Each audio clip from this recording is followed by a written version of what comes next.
Hello everyone. Judicial process वरील या लेक्चरमध्ये आपण बघणार आहोत tools and techniques of judicial creativity and president. Okay, judicial creativity काय असते आणि डॉक्ट्रिन ऑफ प्रेसिडेंट काय आहे, या दोन्ही गोष्टी आपण या आधीच्या क्लासेसमध्ये डिस्कस केलेल्या आहेत. तुम्ही ते लेक्चर्स बघितले नसतील तर ते लेक्चर्स आधी बघायचे आहेत आणि मग हा आपल्या पहिल्या मॉड्यूल मधला नेक्स्ट पॉइंट आहे tools and techniques of judicial creativity and president पाहायचं आहे. ओके, यामध्ये आपण पाहणार आहोत की ज्युडिशियरी काय टूल्स अँड टेक्निक्स वापरते क्रिएटिव्हिटी दाखवताना आणि प्रेसिडेंट म्हणजे जे सेट प्रिन्सिपल्स आहेत, ऑलरेडी डिसाइडेड केसेस आहेत. डॉक्ट्रिन ऑफ प्रेसिडेंट मध्ये कोणतं प्रिन्सिपल किंवा कोणतं लॅटिन मॅगझिन यूज होतं? स्टेअर डिसायसेस एट नॉन क्वायटा मुवेरे, म्हणजेच काय, to stand by decisions and do not disturb the undisturbed. Okay, जे डिस्टर्ब नाहीये त्यांना डिस्टर्ब करायला जाऊ नका. म्हणजे काय, आपण एक स्थिर अप्रोच बघतो, स्टॅबिलिटी बघतो, राईट. पण क्रिएटिव्हिटी मध्ये मात्र काय असतं, चेंज असतो, बदल असतो. Creativity refers to the ability of जज to interpret, develop and adapt law in order to achieve justice in changing social condition. समाजाच्या बदलत्या गरजांबरोबर किंवा स्थितीबरोबर लॉचं इंटरप्रिटेशन, डेव्हलपमेंट आणि अडॉप्शन करण्याची ॲबिलिटी जजेसना ज्युडिशियल क्रिएटिव्हिटीच्या माध्यमातून मिळते किंवा ज्युडिशियल क्रिएटिव्हिटी वापरून जजेस ती ॲबिलिटी मिळवतात. ओके, आता ह्याच्यासाठी वेगवेगळे टूल्स आणि टेक्निक्स वापरले जातात which ensures that judicial decisions are not arbitrary but are based on structured reasoning, precedent and legal principles. हे टूल्स अँड टेक्निक्स काय इन्श्युअर करतात की जे काही रिझनिंग आलेलं आहे, जे काही डिसिजन आलेलं आहे ते रिझनिंग वर बेस्ड असलं पाहिजे, स्ट्रक्चर रिझनिंग असलं पाहिजे, इनकन्सिस्टंट नसलं पाहिजे, म्हणून डॉक्ट्रिन ऑफ प्रेसिडेंट वापरलं पाहिजे, लीगल प्रिन्सिपल्स वापरले पाहिजेत. ओके, आणि at the same time doctrine of president ensure consistency and stability. Okay, दोन्ही कॉन्सेप्ट समजल्या. क्रिएटिव्हिटी मध्ये काय आहे, चेंज बद्दल बोलतोय आपण, interpretation, development and adoption of law, त्यासाठी व्हेरियस टूल्स अँड टेक्निक्स वापरायच्या. आणि प्रेसिडेंटच्या कंटेक्स्ट मध्ये मात्र कन्सिस्टन्सी असते किंवा स्टॅबिलिटी असते, कारण आधीचे जे काही डिसिजन्स डिसाइडेड आहेत त्याला आपण डिस्टर्ब करायला जाणार नाही. ओके, तेच आपण नेक्स्ट केसमध्ये, फ्युचर केसेसमध्ये वापरणार आहोत जर सिमिलर सेट ऑफ फॅक्ट असेल आणि सिमिलर लीगल प्रिन्सिपल इन्व्हॉल्ड असेल तर. ओके, तर बघूयात आपण क्रिएटिव्हिटीच्या काय टूल्स अँड टेक्निक्स आहेत, मेथड्स आहेत. ओके, ज्युडिशियल क्रिएटिव्हिटी पहिला आहे इंटरप्रिटेशन मेथड. इंटरप्रिटेशन मेथड मध्ये दोन प्रकार, पहिलं तर टेक्स्च्युअल इंटरप्रिटेशन आणि दुसरं पर्पजिव्ह इंटरप्रिटेशन. टेक्स्च्युअल इंटरप्रिटेशन मध्ये लिटरल इंटरप्रिटेशन होतं. टेक्स्टचं इंटरप्रिटेशन सोपं आहे, टेक्स्च्युअल जसं दिलंय तसं इंटरप्रिट करायचं. मग त्याच्यामध्ये आपण फार विचार करायचा नाही, प्लेन मिनिंग किंवा डिक्शनरी मिनिंग घ्यायचं वर्ड्सचं आणि तशा पद्धतीनं टेक्स्च्युअल मिनिंग डिराईव्ह करायचं व तो अर्थ वापरायचा. पर्पजिव्ह इंटरप्रिटेशन मध्ये मात्र ऑब्जेक्ट आणि पर्पज ऑफ लॉ सुद्धा लक्षात घेतला जातो. बघा, तुम्ही जर संविधानात बघितलं तर संविधानाचं टेक्स्च्युअल इंटरप्रिटेशन एक असू शकतं की जे दिलेलं आहे तसं, की जसं प्रोसिजर एस्टॅब्लिश्ड बाय लॉ. मग प्रोसिजर एस्टॅब्लिश्ड बाय लॉ असेल तर मग आपण फेअरनेसचा विचार करणार नाही आहोत, आपण रिझनेबलनेसचा विचार करणार नाही आहोत आणि फक्त आपण ह्याचा विचार करणार आहोत की लॉने अशा पद्धतीनं परवानगी दिलेली आहे का, procedure established by law follow झालेली आहे की नाही. पण पर्पजिव्ह इंटरप्रिटेशन मध्ये मात्र आपण संविधानकर्त्यांची, जे कॉन्स्टिट्युएंट असेंब्लीमध्ये लोक आहेत ज्यांनी डिबेट आणि डिस्कशन केले होते, त्यांची भूमिका काय आहे, प्रिॲम्बल काय सांगतं, ऑब्जेक्ट काय आहेत, गोल्स काय आहेत, व्हॅल्यूज काय आहेत कॉन्स्टिट्यूशनच्या, हे सुद्धा पाहणार. जजेस डिसिजनकडे येत असताना एक टेक्स्च्युअल प्रकारचं इंटरप्रिटेशन असू शकतं किंवा दुसरं पर्पजिव्ह इंटरप्रिटेशन असू शकतं जे की बेस्ड असेल ऑब्जेक्ट आणि पर्पज ऑफ लॉला. डॉक्ट्रिन ऑफ प्रेसिडेंट मध्ये मात्र तीन प्रकार आहेत. फर्स्ट वन इज फॉलो, दुसरं डिस्टिंग्विश आणि तिसरं ओव्हररूल. ओके, फॉलो मध्ये जसंच्या तसं पास्ट मध्ये झालेल्या केसेस अप्लाय करायच्या, फॉलो करायच्या, कारण सिमिलर सेट ऑफ फॅक्ट आहे आणि सिमिलर लीगल प्रिन्सिपल्स इन्व्हॉल्ड आहेत. डिस्टिंग्विश मध्ये मात्र आपल्याला समजून येतं की फॅक्ट्स थोडे वेगळे आहेत, आपल्याला ही केस वेगळ्या प्रकारे चालवावी लागणार आहे, वेगळ्या प्रकारे या केसचा डिसिजन आपल्याला द्यावा लागणार आहे. सो हे डिस्टिंग्विश केलं जातं. आणि ओव्हररूल म्हणजे काय, आधी एखादी केस डिसाईड झालेली असेल तर तिला ओव्हररूल करायचं आणि नवीन प्रेसिडेंट सेट करायचं. ओके, जसं ए के गोपालन या केसमध्ये प्रोसिजर एस्टॅब्लिश्ड बायचं लिटरल इंटरप्रिटेशन घेतलं होतं, पण मेनका गांधी या केसमध्ये मात्र ड्यू प्रोसेस ऑफ लॉ वरती भर देण्यात आला होता की process must be fair, reasonable. Okay, हे सांगण्यात आलं होतं. ते ओव्हर रुलिंग आहे. ओव्हर रुलिंगचं प्रिन्सिपल काय सांगतं, रिजेक्ट करायचे ओल्ड लॉजला आणि नवीन ऍक्सेप्ट करायचे. आता इंटेलेक्च्युअल आणि सोशल अप्रोचेस आहेत ज्युडिशियल क्रिएटिव्हिटीमध्ये, ज्यामध्ये फिलॉसॉफिकल अंडरस्टँडिंग असतं, जस्टिस आणि फेअरनेसचं फिलॉसॉफिकल अंडरस्टँडिंग घेतलं जाणार, हिस्ट्रीचं इव्हॉल्युशन ऑफ लॉ, की लॉ कसा तयार झालाय, मग त्याच्यातून एक डिसिजन पर्यंत यायचं, काय इव्हॉल्युशन झालेलं आहे लॉचं. ओके, त्यानंतर सोशोलॉजी, सोशल नीड्स काय आहेत समाजाच्या, अॅनालॉजी, सिमिलर केसेस, अशा पद्धतीच्या केसेस कशा पद्धतीने ट्रायल केली जाते किंवा कशा पद्धतीने चार्ज केल्या जातात, कशा पद्धतीने डिस्पोज ऑफ केल्या जातात, कशा पद्धतीने न्याय दिला जातो, अॅनालॉजी समजून घ्यायची. ओके, हे फिलॉसॉफिकल आणि सोशल अंडरस्टँडिंग झालं.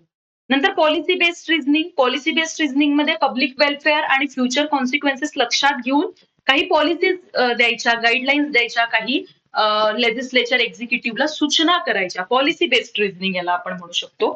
लिगल स्कॉलरशिप मध्ये बुक्स, कमेंट्रीज, ज्युरिस्ट, अकॅडमिक रायटिंग या सगळ्याचा वापर केला जातो किंवा हे टूल्स आणि टेक्निक्स वापरले जातात. बुक्स, कॉमेंट्रीज, ज्युरिस्ट यांचं काय म्हणणं आहे वेगवेगळ्या या पर्टिक्युलर केस मधल्या विषयावरती, तर हे सगळं अभ्यासलं जातं.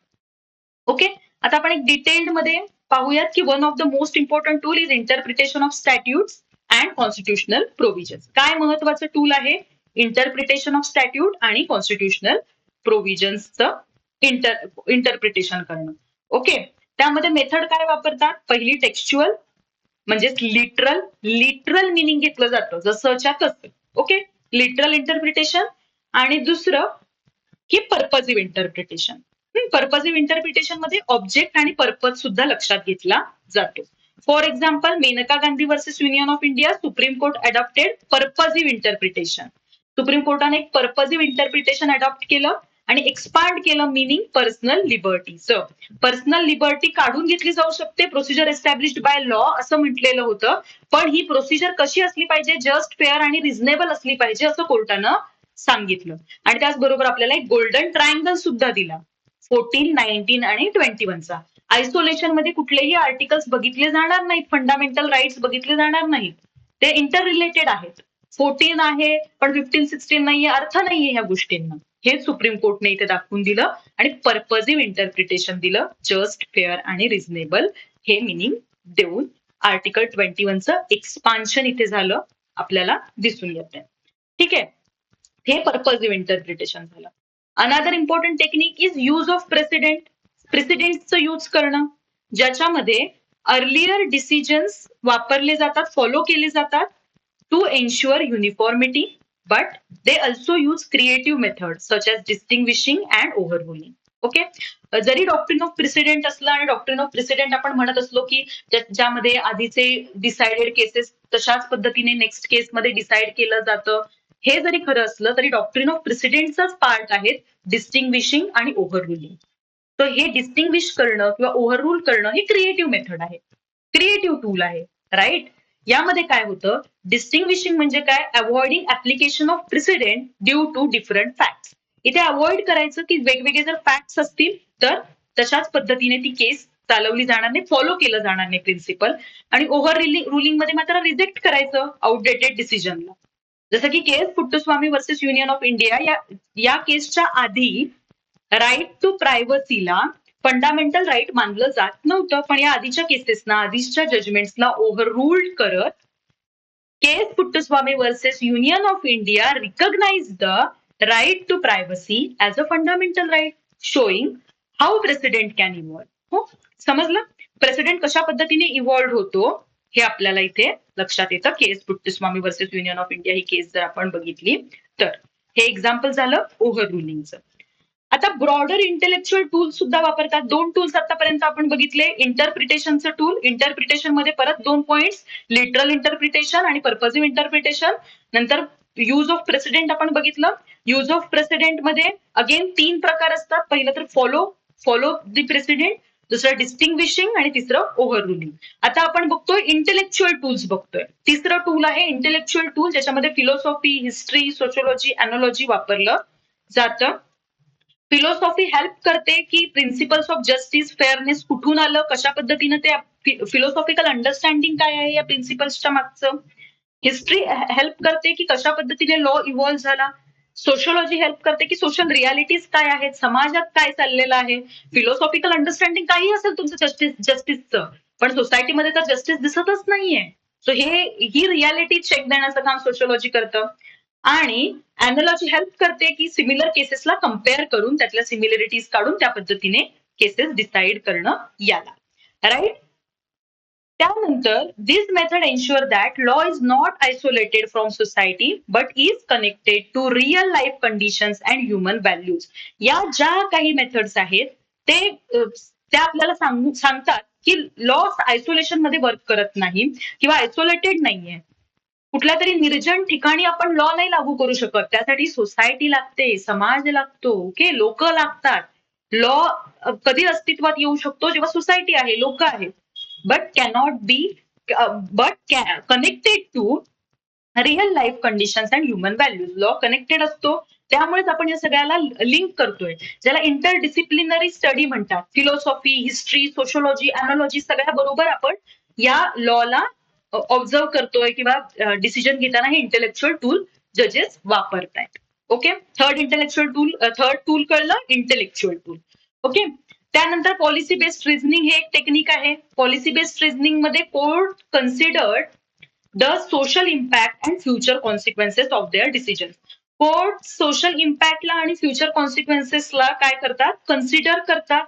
आणि this is particularly useful when there is no clear precedent. Okay. आधी कुठल्याही प्रकारची अशा पद्धतीची केसच आलेली नाहीये, क्लिअर प्रेसिडेंटच अस्तित्वात नाहीये, किंवा जे काही लेजिस्लेचर आहे ते सायलेंट आहे, त्यांनी आधी कोणत्याही प्रकारचा कायदा बनवलेला नाहीये पर्टिक्युलर मॅटरवरती. For example Vishakha versus state of Rajasthan. कोर्टानं विशाखा गाईडलाईन्स दिल्या for prevention of sexual harassment at work place.